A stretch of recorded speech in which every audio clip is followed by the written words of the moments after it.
Can you really buy land sight unseen and guarantee it's a legit property and that you are working with the legit owner? Yes. Can you really buy real estate safely and securely over the internet? Yes. Are you about to pull the trigger on a deal but scared about getting scammed? Yes, damn it. Before you send a single dollar for that dream property, before you wire that lump sum down payment to the Nigerian prince for his family's US ranch, turns out it was 5 acres of no legal access, restricted zoning, and definitely not his, and before you make a gigantic, expensive mistake, take 10 minutes to watch this video. It just might save you thousands of dollars. So you found that amazing piece of property on the internet, probably Facebook Marketplace, Instagram Reels, YouTube, or some fun website with a catchy name run by a cool dude.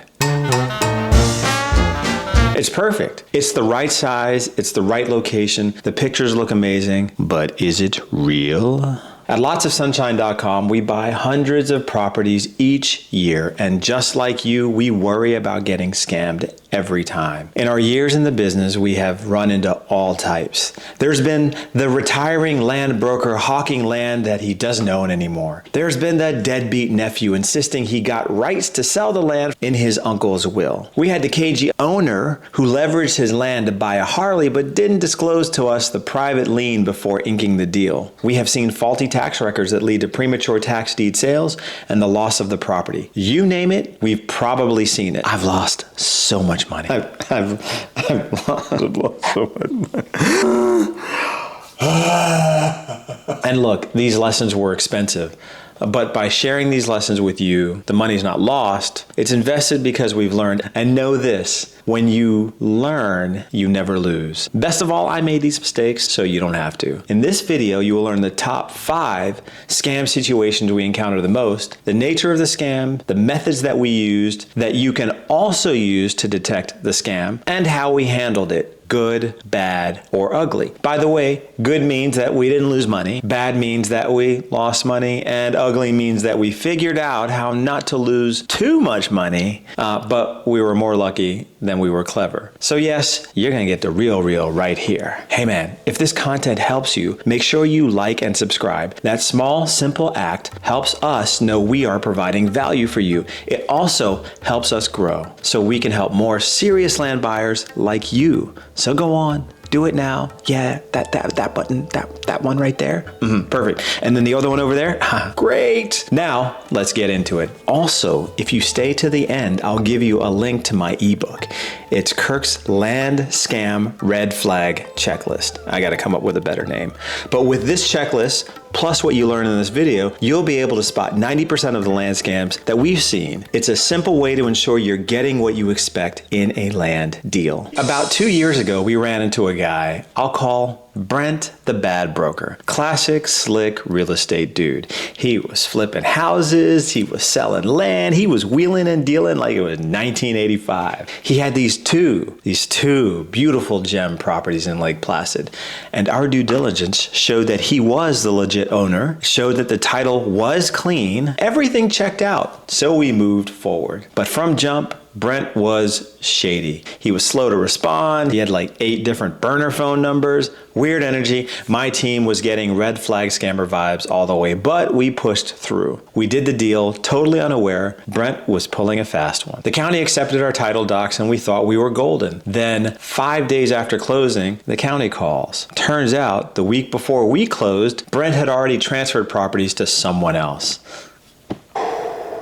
Yep, he sold them twice. Here's how. The title process takes time. After you record a deed, it goes to the appraiser and the tax collector for review. Only after that is the title officially updated. That lag can take days or even weeks. Brent used it to double dip, selling once to someone else and then again to us before the system caught up. Luckily for us, now this was a case of ugly but lucky, because our team was still new, we were slow to get Brent his payment. That delay actually saved us. Instead of a check, Brent got a phone call where he basically admitted to trying to rip us off. We canceled the payment, and since the title never got transferred, we dodged a major bullet.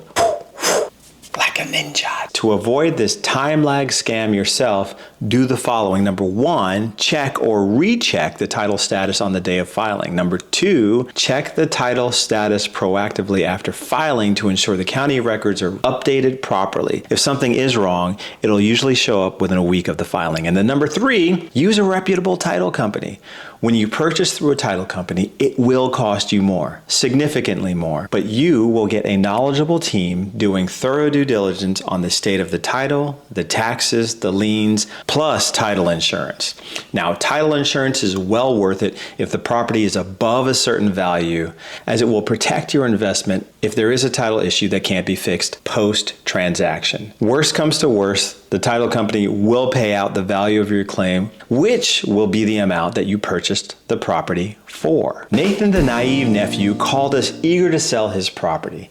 See, Nathan's uncle passed away 2 years earlier, and in his will, he left Nathan this amazing 1/3 of an acre gem across from a little lake. Gorgeous and worth thousands, even at wholesale. It was perfect, except Nathan wasn't the owner. Good old dead uncle was still the owner. That property hadn't been through probate. Probate is a special legal process that happens when somebody dies and when we need to figure out who gets their stuff, like their house, their money, their land. A judge helps to make sure that everything goes to the right people, like family or friends, and checks to make sure that everything is fair and legal. Now, it's kind of like when the teacher helps to pass out birthday cupcakes in class to make sure everyone gets one and no one fights about it. If probate doesn't happen, it doesn't matter what's in the will. You're burnt. Yeah, that's right, Nathan. You're burnt.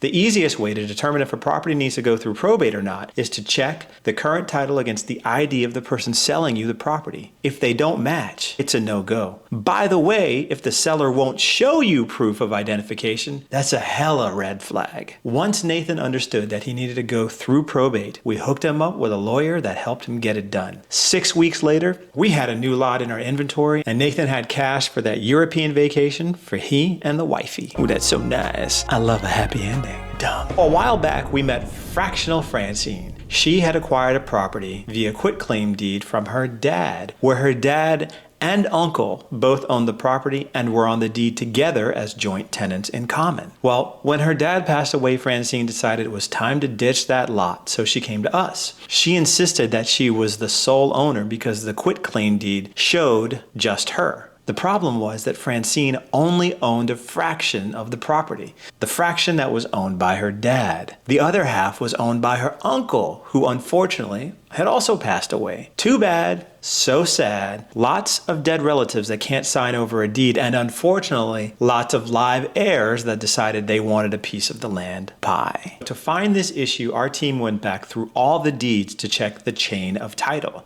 See, the chain of title is like a history of who owned the piece of land before you. So imagine a notebook where every time someone owns the land, they write their name in it and they pass it on to the next person. And when they sell it, that notebook shows the full list in order, kind of like a line of people taking turns. If you want to make sure the land is really yours, you look at the notebook to see that everyone who owned it gave it to the next person right away, no skipping and no missing names. In this case, there wasn't much that we could do, and there won't be much that you can do either. Back away. Do not buy the property. If you did, you could end up, number 1, stuck on a deed with partial ownership. Number 2, have no ability to sell the property. And number 3, have no ability to develop the property and no recourse to recoup your investment. And since you wouldn't be the sole owner, any development would be owned by the other owners. Also, the mysterious heirs of Uncle Frank. And, like this one is ugly. There's no way to buy the land, but no financial loss either. So just back away. Ooh, so we did this killer deal. 3 beautiful lots, all side by side, tucked away off grid.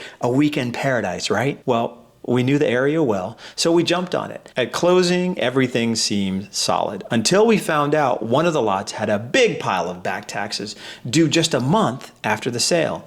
No big deal. We used a title company to make sure those taxes would be handled before the county could swoop in and sell it at tax auction. And you know what? They did great on 2 of the 3 lots, but that 3rd lot, man, total dumpster fire. Months later, we found out that the county sold it out from under us. Yep, gone. Don't freak out. I mean, it's just money, right? Like many thousands of dollars. Okay, maybe freak out a little bit. Not the end of the world. Definitely not chump change. Shockingly, this one turned out to be a win. Remember, we bought those lots as part of a 3-property deal. Once the title company admitted that they messed up by not paying the taxes, insurance had to step in and cover it. And that's the whole point of title insurance. So guess what? We got paid out for the entire deal. Yep, all 3 lots. Shh. In the end, we actually made money, about what we would have cleared had we sold the property retail. Now, that's wild, right? Another happy ending. So here's what I tell anyone going through this same nightmare. If you buy the property and you find out later that it was sold at tax auction because the back taxes weren't paid even though you use a title company, do not panic. First, go back to the title company. If they screwed up and they didn't pay the taxes like they were supposed to, that's on them. And if you had a title insurance policy, you did get one, right? That title insurance is there to protect you. File a claim, show the paperwork, prove the taxes weren't paid, and let the insurance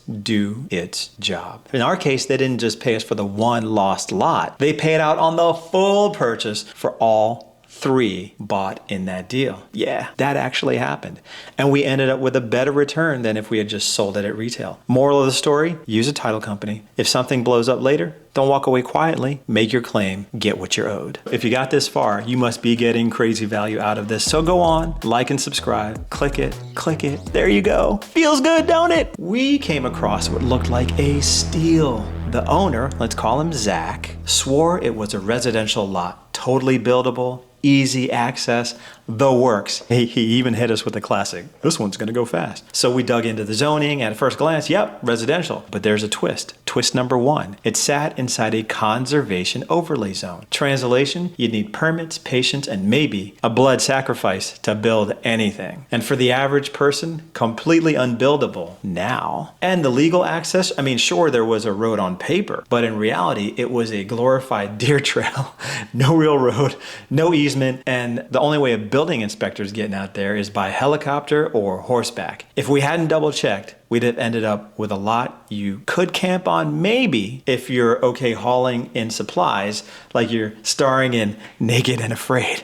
But here's twist number 2. We love land like this, and so do many of our buyers. Not everyone is looking to build a farmhouse with wraparound porches. Some folks just want to own dirt they know will go up in value, like Bitcoin that you can walk on. So with that intel, we went back to Zach and renegotiated. We laid out what we found and used it to knock 25% off an already solid deal. Moral of the story, all land has value, if you understand what you're buying.